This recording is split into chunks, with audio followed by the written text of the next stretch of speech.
Yuki, you're 44 too. I moved my phone about 30 centimeters from my ear as I heard my mother shouting from the other end. I know, Mom. But it can't be helped since I don't have a partner.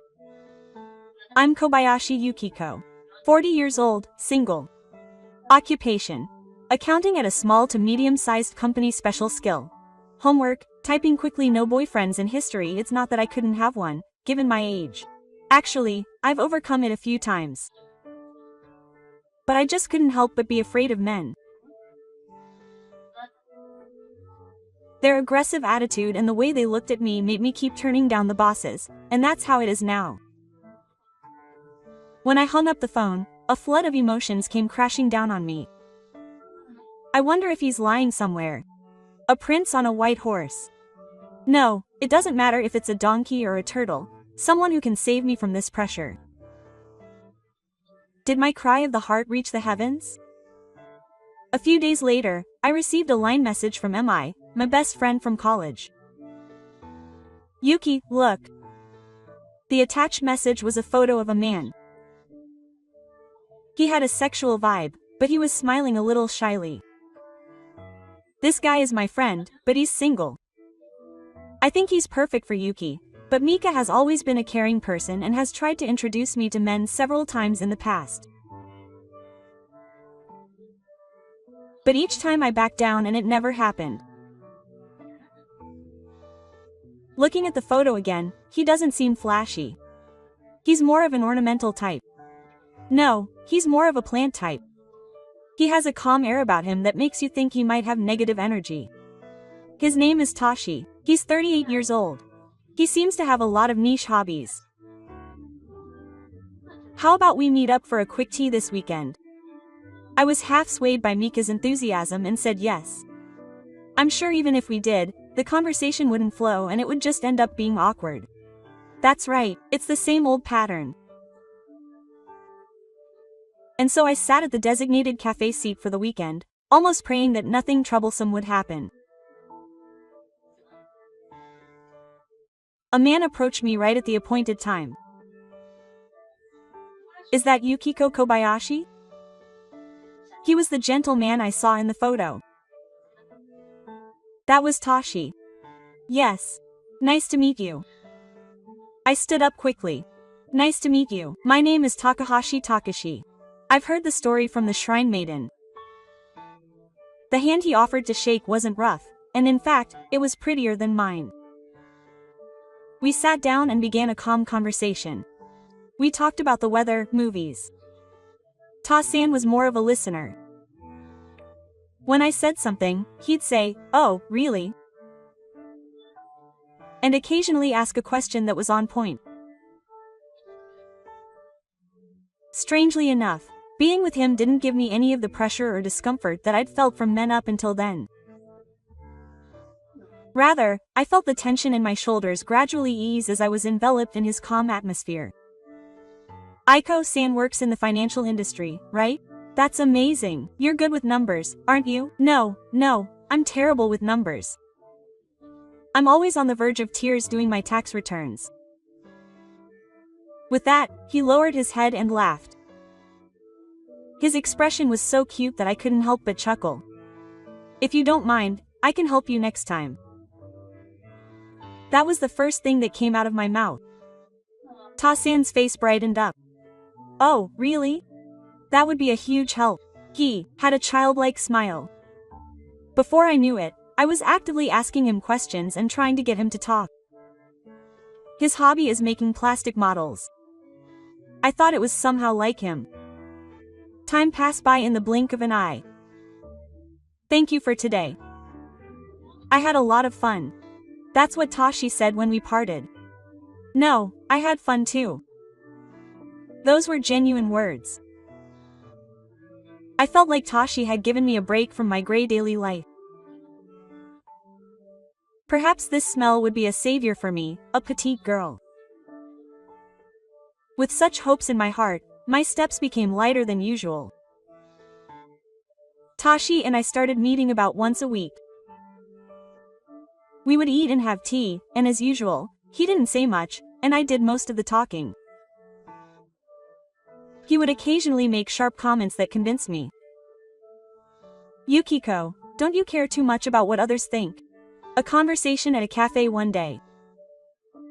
He said that when I was complaining about the pressure from my mother to get married again. Huh? I was so tired that I couldn't find the words. When I listened to him, I felt like he was saying things like, "This is what's usually done," or "This is what others say." What should I do? His straight eyes looked at me and I said, "Yes." Maybe I was just anxious about being out of the ordinary. Maybe I hadn't even thought about what I wanted to do. I should take my time thinking about it. It's Aiko's life. His soft smile was somehow like a gunshot, reassuring. He was watching me closely. And he might have seen through all the hidden feelings and insecurities I had. I found myself increasingly attracted to him. Then one day, Ta asked me if I wanted to go somewhere with him this weekend. An invitation to a date. My fantasy world was at its peak. Huh? Where? I asked him with anticipation, but the answer that came out of his mouth was completely unexpected. It's a hobby shop in front of the station, and it seems they've just received a new shipment of tools. A hobby shop? Tools. My thoughts stopped for a moment. Huh? A date, right? Oh, of course. If Yuko wasn't interested, we could have gone somewhere else. Kashi added hurriedly, having noticed my subtle reaction. No, I'd like to go. Being a professional model sounds interesting. If I turned him down here, all his invitation would be for nothing. It's also a chance to find out what he likes. I forced myself to convince myself and explored with a smile. And on the weekend, the inside of the hobby shop was a dreamland for boys and some adults, filled with the smell of paint and plastic parts. Tanks, airplanes, and anime robots. Boxes of colorful toys were stacked up to the ceiling. Oh, wow! I couldn't help but exclaim, and San began to walk around the shop with sparkling eyes. It was refreshing to see him, who is usually quiet, talking so animatedly. We spent over an hour at the hobby shop that day, and then we went to a nearby park and drank canned coffee while listening to him talk passionately about the tools he had bought. It was far from romantic, but I got to know a new side of him, so maybe it was worth it. On the way home. Sorry. It must have been boring to make you go out with me today. Yeah. I had no idea what you like at all. That was the truth. And I've never seen San looking so happy. When I said that, he looked down, embarrassed. I'm this strange man. It seems like I've fallen in love with Ta-san uncontrollably. My relationship with Ta-san has changed little by little. He doesn't talk much, but the occasional gestures and consideration he shows have made me feel in love. And I too have become aware that my feelings for him have changed from love to affection. Finally, the day has arrived. On the way home from dinner on a Friday night. Would you like to come over to my room after this? Ta-san asked. It's here. It's finally here. The moment I've been waiting for 40 years, the door to an unknown world that I've been trying to keep a lid on until now is about to open. Yes. I'm coming in. I could only manage to answer that I'm predicting the Heisei era. Inside, I'm in turmoil. What should I do? What should I do in the first place? I don't know anything. His room is as neat and tidy as I'd imagined. The bookshelf is lined with specialized books and novels, and in the corner of the room is a plastic model that's not yet been built. Please sit down wherever you like. I sit down on the sofa as he urges me to. Ta-san is preparing tea in the kitchen. Watching him, my tension is at its peak. This is bad, this is bad, this is bad. God, Buddha, Ta-sama, please go easy on me. We continue our harmless conversation while drinking tea. But there is an awkward atmosphere in the room. Eventually, the conversation stops. Ta-san sits back down next to me and slowly places his hand on my shoulder. Yukiko, I can hear his voice. I squeeze my eyes shut, wondering what to do. But the next moment, words come out of his mouth that are completely different from what I had expected. Are you scared?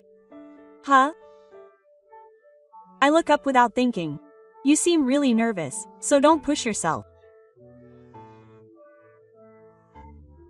Tears well up in my eyes as he says this. Surprised, Ta-san finds 2 more tissues. I'm sorry. Oh, it's not that I don't like it, it's the first time I've ever done something like this, and I endure it while crying. It must be terrible for me to start crying over something like this at the age of 40. But Ta-san smiles kindly and gently embraces me.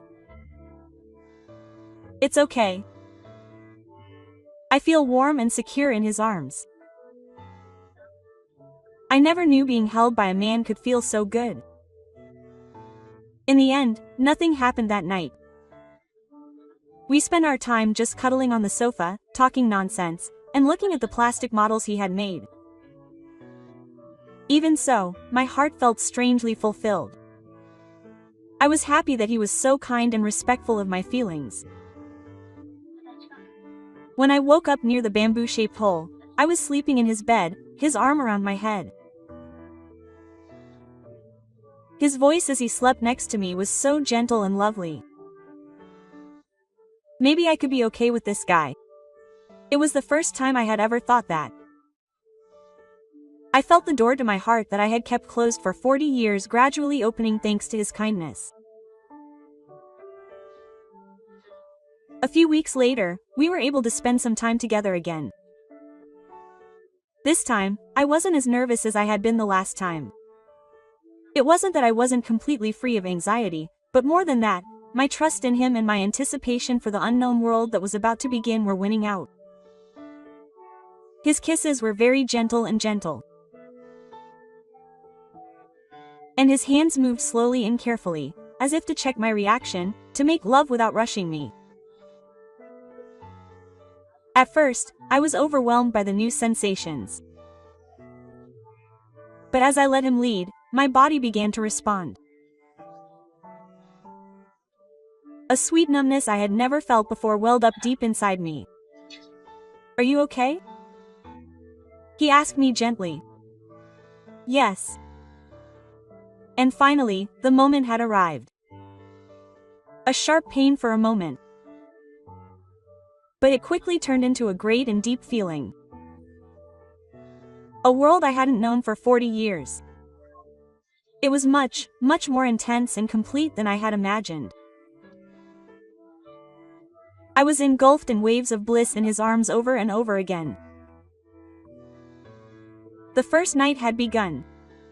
The morning light shining through the gap in the curtains was dazzling. Next to me was the figure of Ta-san, standing calmly.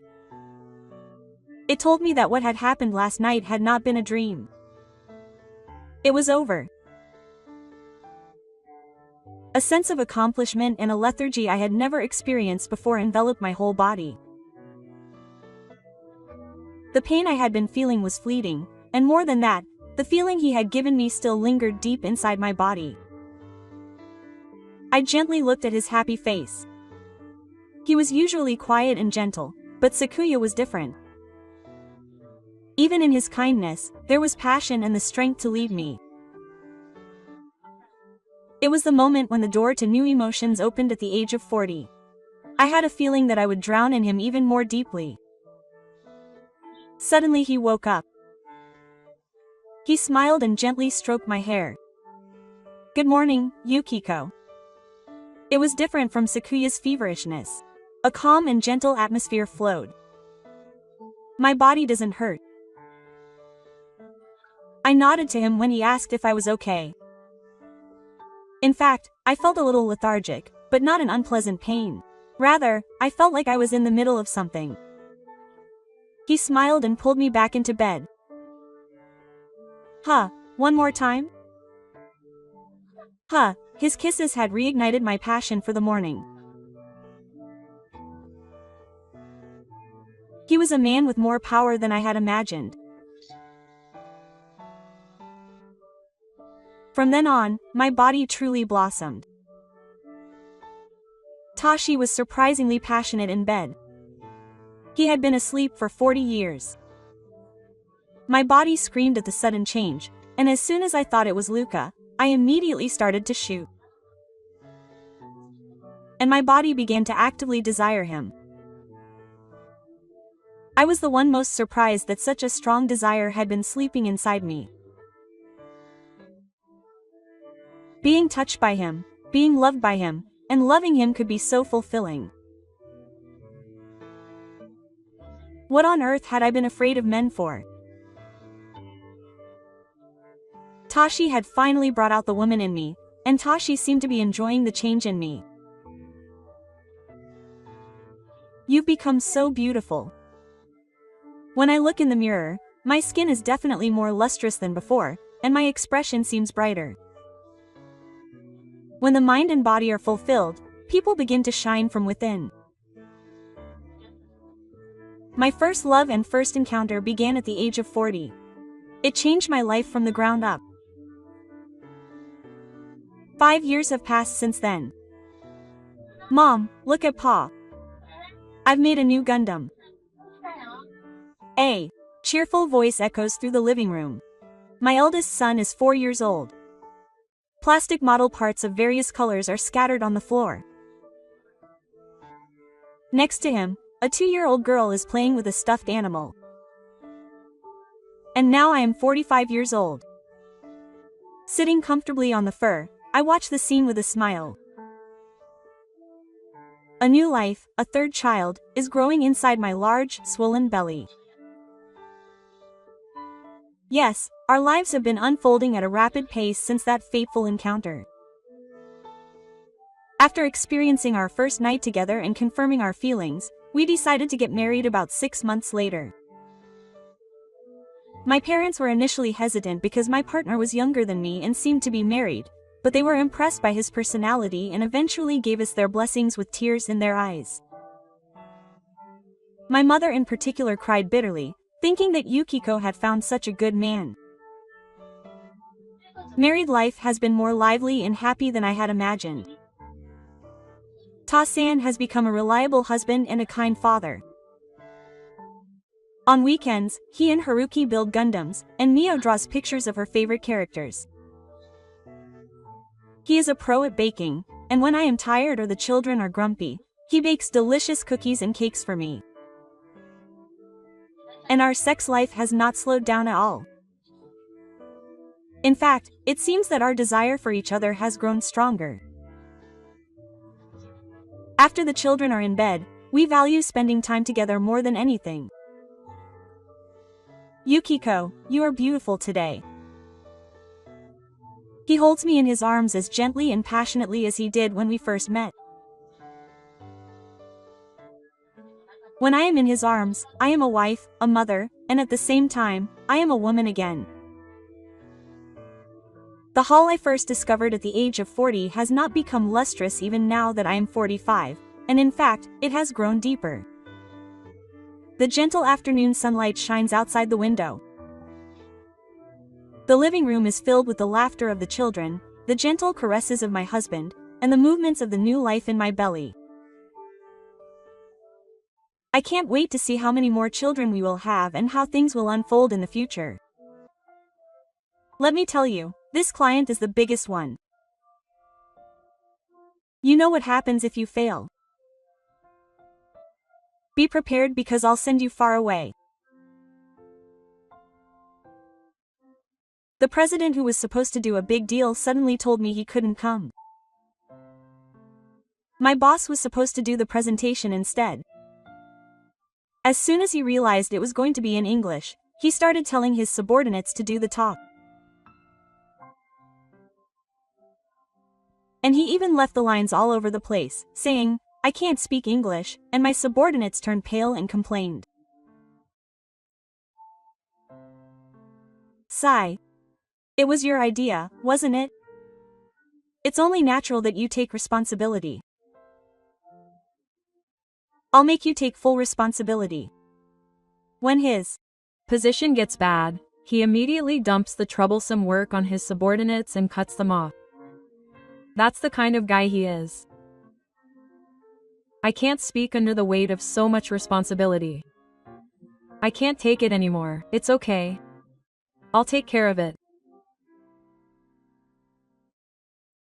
I lightly patted her on the shoulder and stood next to her. Oh, what can you do, you incompetent person? My boss grinned. Just watch. It's time to laugh. My name is Takuya Seiki. I work for a company that runs a shopping mall. I'm technically in the sales department, but my job is mostly just odd jobs. And it's not in the office, but on site. Can someone take this package that arrived to the warehouse on the second floor? As I was walking through the backyard, I heard a part-time worker at the shopping mall calling out to the other employees. But everyone was too busy to help others.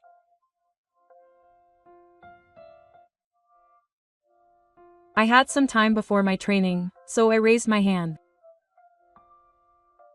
The part-time worker's eyes widened. Oh, sorry. I don't have the right sense. No, it's fine. I can leave the odd jobs to this guy. And then, by chance, my boss, Kojima, made fun of me. You're a useless incompetent, so at least contribute by doing some heavy lifting. Yes. I couldn't argue with my boss, so I loaded the cardboard boxes onto the elevator and headed for the elevator. When I got back to the office, Kojima was calling for me. Hey, where have you been? I've been looking for you the whole time. I was moving stuff, but were you doing that until just now? How slow are you? I'm sorry. The inside of the warehouse was in such a terrible state. Everything that came in was just thrown in, making the warehouse a mess. I knew it was unnecessary, but I had to take my time. I gave up and apologized, thinking that if I complained about it, they'd just say the capacity was low. The part-time worker thanked me, so I'll be satisfied. Thank you as always. But Seiki-san, I think it's okay to say no to things you don't like.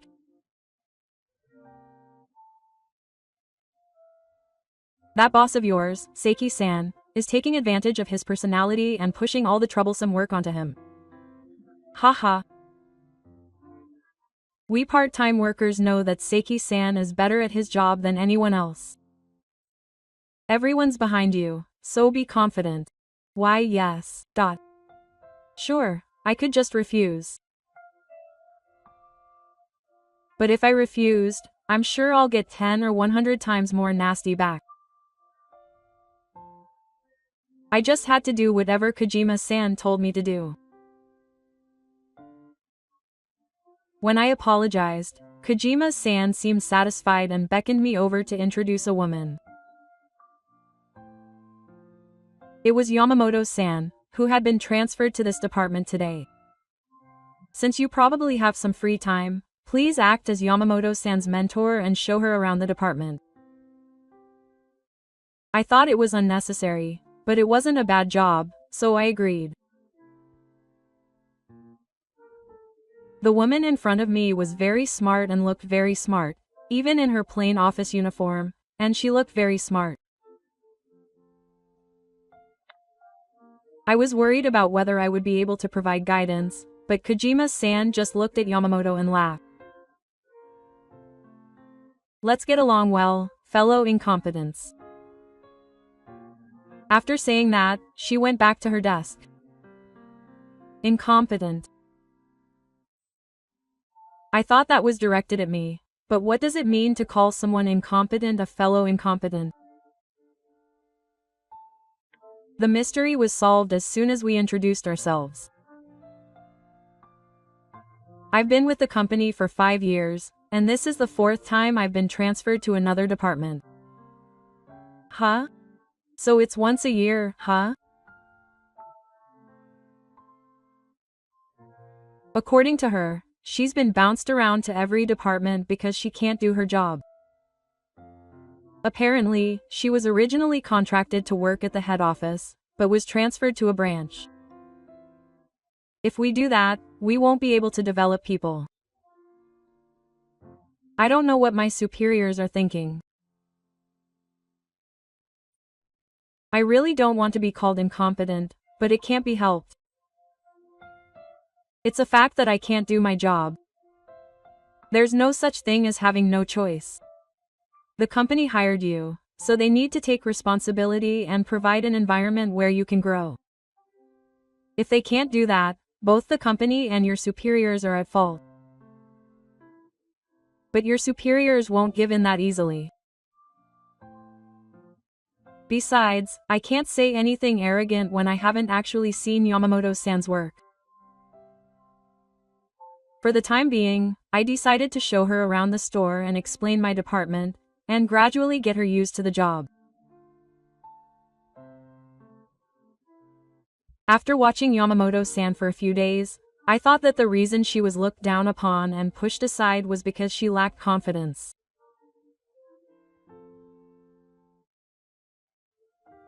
She was ambitious, but somewhere deep down she knew that she couldn't really do it.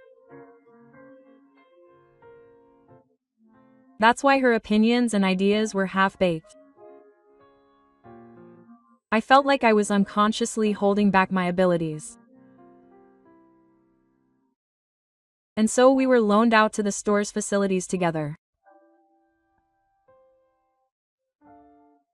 I checked the operation of the digestive system beta and escalator one by one, and checked them off on the sheet I had in front of me.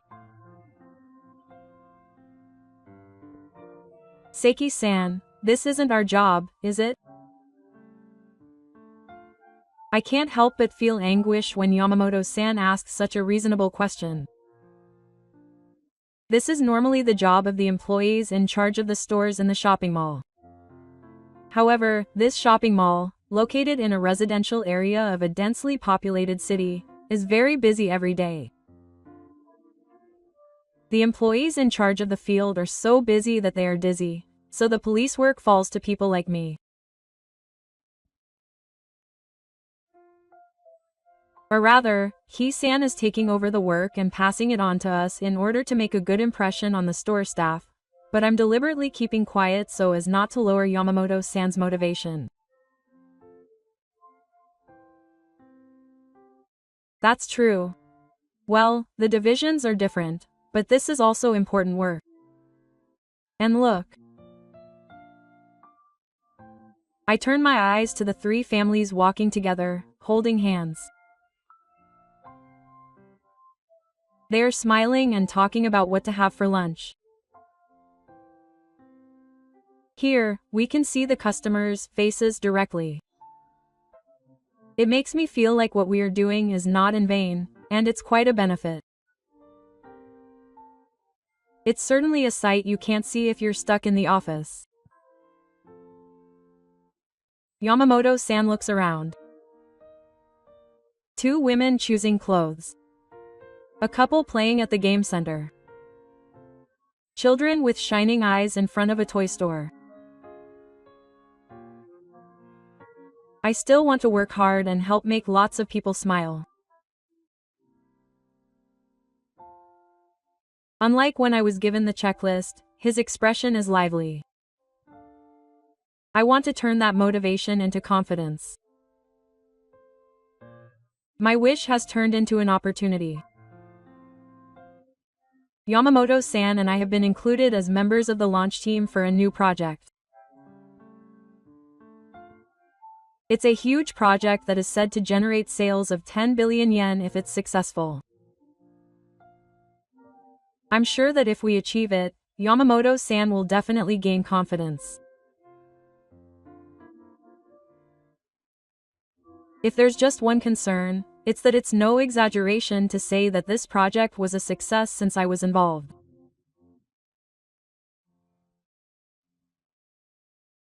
However, if you get in the way and it fails, I'll have you all fighting. Be prepared. The leader of this project is Kino-san. If he was told something like that on our first meeting, he'd definitely be discouraged. Don't you realize that threatening him is pointless?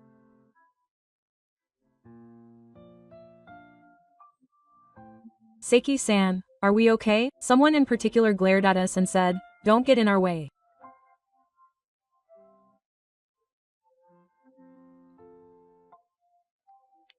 Yamamoto-san, completely frightened, looked at me with eyes that looked like they were about to cry. It's okay. Those words were just to make sure someone was responsible if something happened. I don't think that's okay though. Well, I don't want Kino-san's pressure to reduce work efficiency, so let's not take it too seriously. We just have to do what we have to do. Yes. It was a weak answer, but I don't want Kino-san to hinder her growth. I tried my best to keep Kino-san out of the mix as I worked with Yamamoto-san. The outline of the project was to hold events simultaneously at all stores nationwide.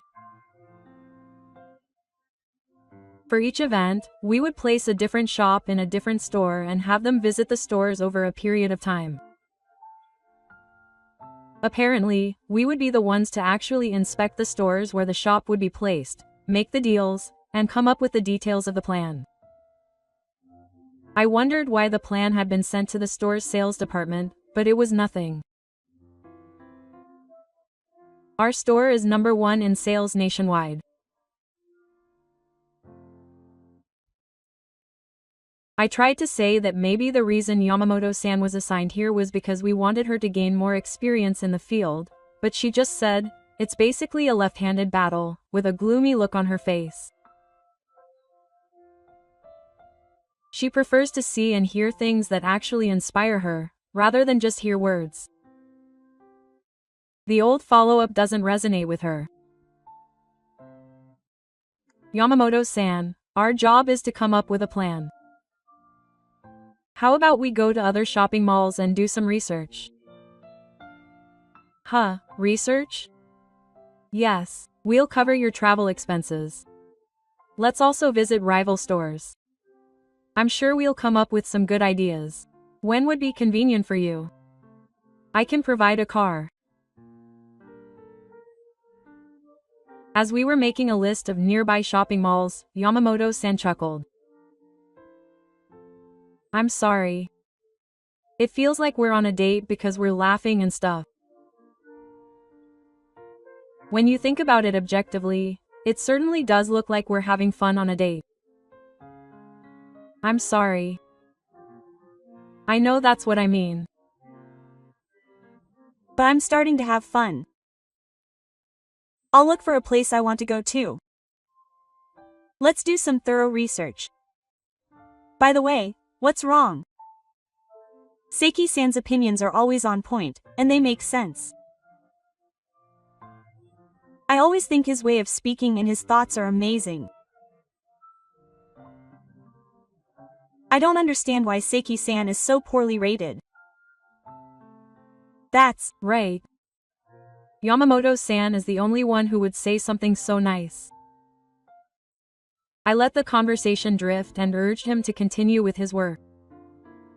From then on, we were open to our research. Even on my days off, I would drive out and visit various shopping malls. Even within the same store, each location had its own unique characteristics, and each had a specific target audience, so I got to see a variety of things for the first time. To be honest, if it had been me alone, I would have only done what I was told and just taken on odd jobs as usual and been done with it. But this time, I was working for Yamamoto. All I could think about was how I could help her. We spent about a month alternating between research and data compilation to create a proposal. I mainly provided the supporting figures, while Yamamoto created the proposal. At that stage, I could tell how talented she was. Yamamoto. Was there anything about this proposal that was hard to understand? Or was the layout strange? No, it was very easy to understand. I can't believe one person could create such a perfect document. Yes, Yamamoto's proposal was really easy to understand. What kind of research did we do? What did we think about? And how did we incorporate it into the plan? The differences between each shopping mall, their strengths, what this shopping mall doesn't have, and what is needed. It was not only complete with the bare minimum of materials, but also interesting content. It was the first time I had ever seen such a well-crafted proposal. Did anyone in your previous department teach you? No, I never had the opportunity to create a proposal, so I worked really hard. Her materials were logically constructed, and they must have strong evidence because she had actually seen, heard, and felt things. Yamamoto-san must be very sensitive. That's why she can easily shift with even a slight change, but she can also consider the feelings of others. It's really wonderful. I don't think it needs much revision. I'm very happy that Seiki-san said that. We finalized the proposal and presented it to the team. The event space in this shopping mall is larger than the others. We also noticed that there were more people taking a break on the benches than expected. The specific plan was to use the event space and hold a simple event in rotation at each store. We would line up lots of chairs and have people watch while taking a break. We would invite comedians and musicians to give lectures at stores all over the country. From the perspective of the company, it would be the same as a national park. The investment would definitely be large, but we could also expect to make a profit. Up until now, we had observed customers visiting the shopping mall, investigated their needs, and made a list of performers we wanted to invite. Most of them were Yamamoto's ideas, and we were simply amazed at the patient's creativity and observation skills. She had simply not had a chance to show off her talents until now. Her idea at the meeting was selected as one of the proposals to be submitted to the president on an exchange basis. The next day, Yamamoto, Kino, and I were summoned to the president's office. It was decided at the sales meeting that we would proceed with your proposal. Thank you for the wonderful proposal. We will now work out the details and the deal, but first, we wanted to hear your report. Yamamoto and I were speechless, unable to believe that we would get results so soon. Kino took the opportunity to step forward. Thank you for your compliments. We had a meeting where we discussed the direction of the two of us's plans over and over again. It was all lies. Kino didn't care about our plans at all, and as usual, she just kept pushing menial tasks onto us. The reason she put Yamamoto and I on the project was so that she could push various things onto us when work got busy. There's no doubt about it, since he himself went there with a sarcasm. However, unable to do anything to dampen the mood, all he could do was watch the conversation between Kino-san and the president, who were due to meet up on time.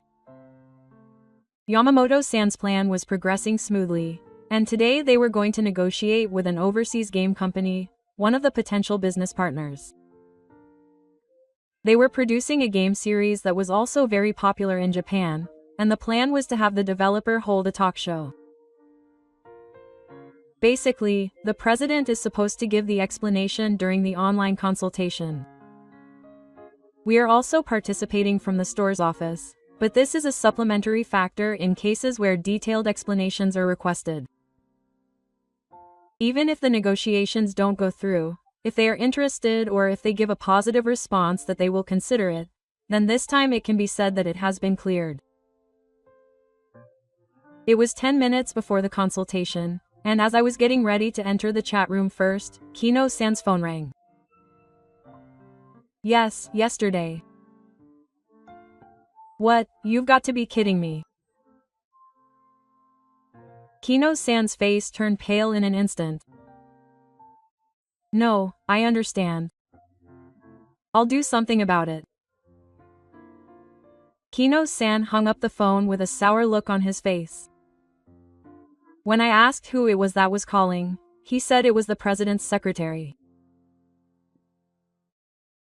The president had apparently collapsed suddenly, and at that moment, Yamamoto, whose face was even straighter than Ki, stood up. Huh? Are you really okay?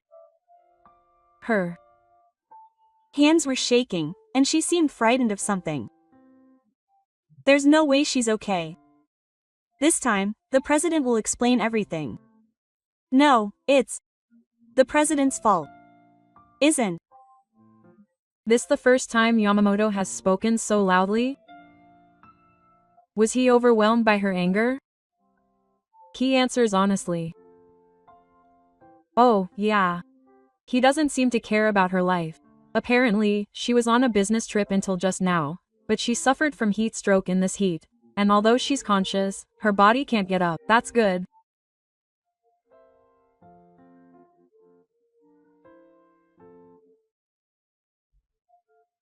Yamamoto, sounding relieved, sits down, and Ki stands up. This isn't good. What are we going to do? The secretary, Ya, is telling me to do something about this over here. I have all the documents on hand. Of course, they're not current, but anyone on our team, the project planners, should be able to at least explain it. Naturally, that role falls to Kino, the leader. Kino-san entered the room with a disgusted expression on his face, as if to say, it can't be helped. As expected of the leader, he seemed to be willing to take over. He's been out on sales calls and meeting with other clients many times, so it should be fine. We also attended the meeting as if nothing had happened. Hello. Kino-san turned pale as the other party greeted him cheerfully. Perhaps he had forgotten that the other party was a foreigner. Up until now, all of our clients have been domestic. Why, yes. He replied with a forced smile and muted his microphone. Hey, Yamamoto, it's your plan, so you should explain it. Good idea, huh? Yamamoto-san and the others opened their eyes wide at the suddenness of the situation. The president isn't here. You, the planner, should be the one assisting him. Let me tell you, this client is the biggest one. You know what will happen if we fail, right? I'm speechless at the excessive shifting of responsibility. Now that I think about it, I think I heard that Kino-san isn't good at English.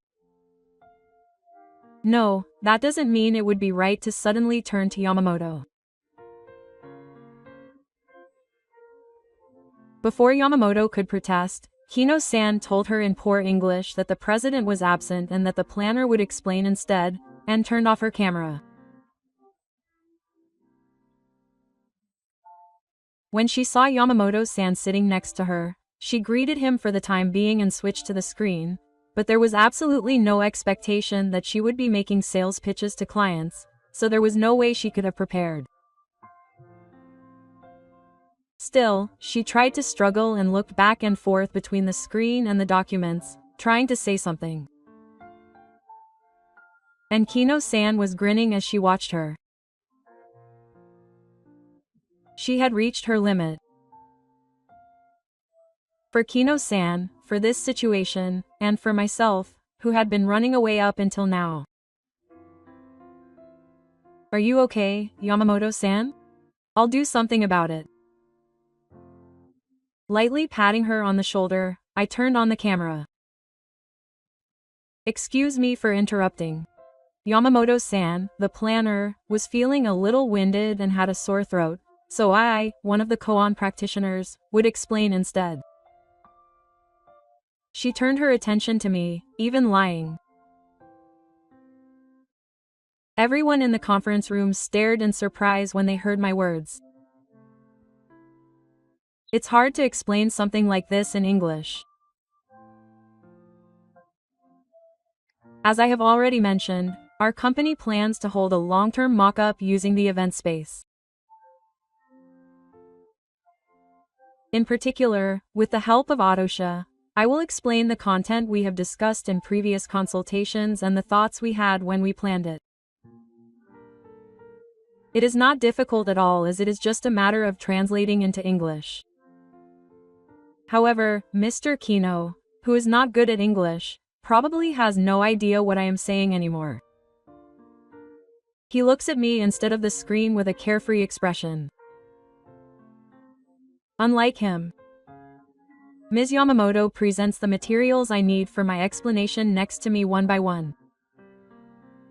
It is thanks to her that I am able to get by even on the spur of the moment.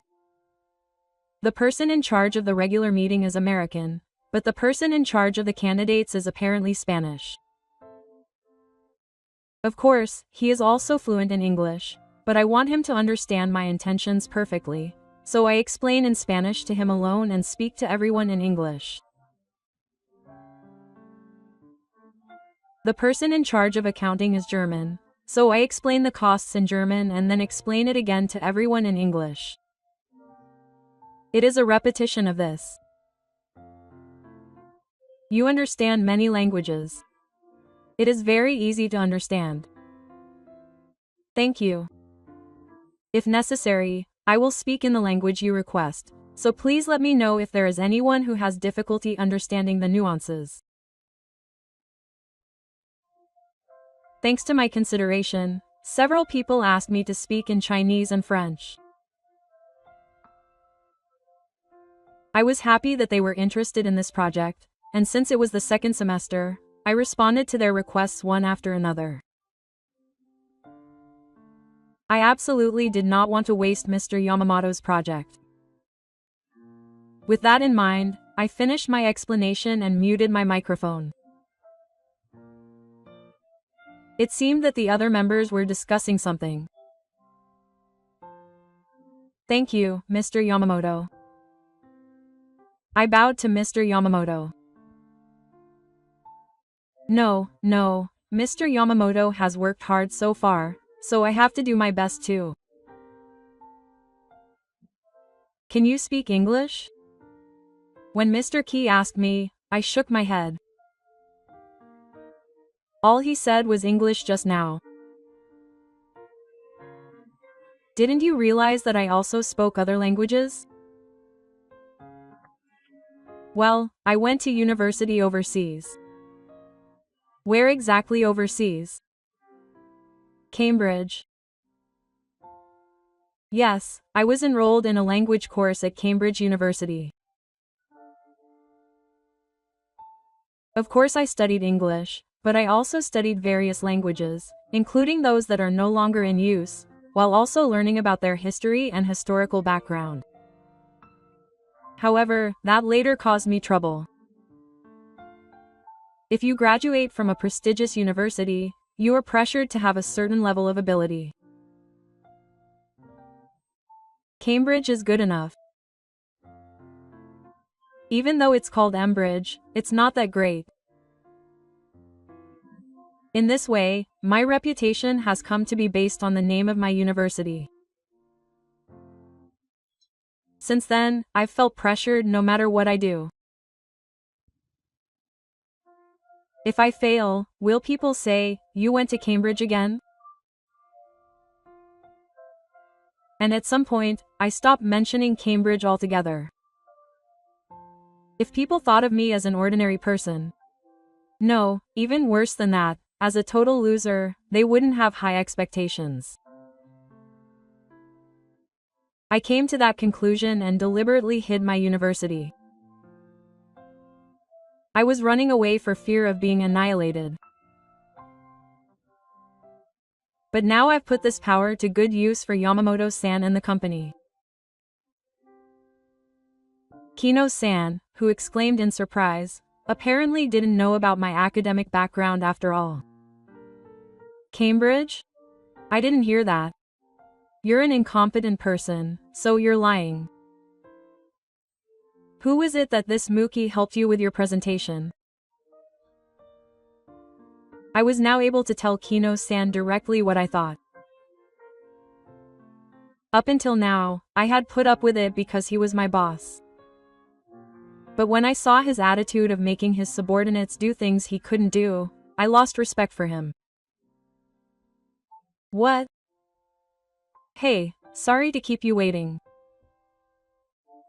Mr. Key's face turned stern and he tried to say something, but the voice of the person in charge coming through the computer kept him quiet. The explanation of the seating was really good.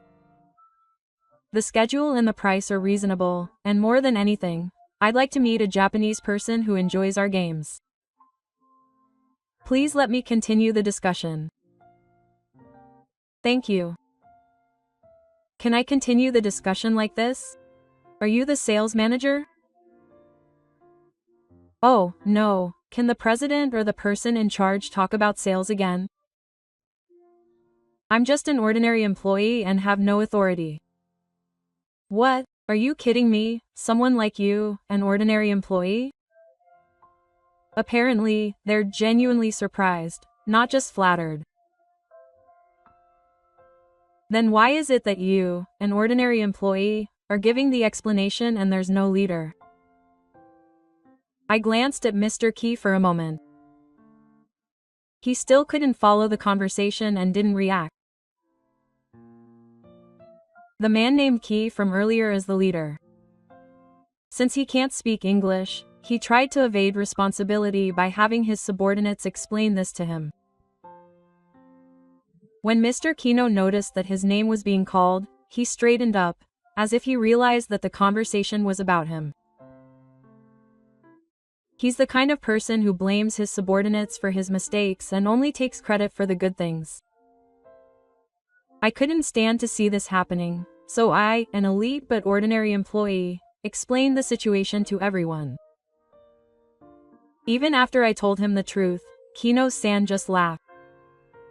He didn't even know what was being said.